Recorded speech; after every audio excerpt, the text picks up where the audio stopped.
Баршаңызға сәлем қыздар. Күріштен манты жасап көргенсіздер ме? Жасап көріңіздерші, өте дәмді, керемет болып шығады екен. Қамырын әзірлеген кезде де ешқандай қиындық жоқ. Кәдімгі мантыға илегендей, суымызға тұзымызды салып, жұмыртқамызды салып, осындай қатылықта қамыр илеп аламыз. Бетін жауып тындырып қоямыз. Салмасын әзірлейміз. Мен фаршқа пияз салдым, күрішімді жартылай пісіріп алдым, және құйрық май, су май, тұз, бұрыш салып, осылай жақсылап барлығын араластырып алдым. Қамырын осылай мантыға жайғандай жайып, төрт бұрышты етіп әзірлеп кесіп алдым. Түйілу жолына келетін болсақ, қыздар, міне осылай дәл видеодағыдай етімізді формаға келтіріп, осылай түйеміз.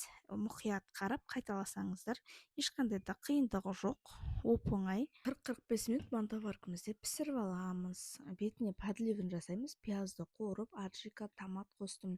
Жақсылап пиязымыз піскенше қуырамыз. Үстінен су қосып, яғни құйып, бір бұқтырып аламыз. Күріш мантымыз дайын болғаннан кейін бетіне бағана подливымызды құйып, қалауыңызша аскөк сеуіп, әрлеп ұсынсаңыз болады. Өте дәмді болады, әзірлеп көріңіздер.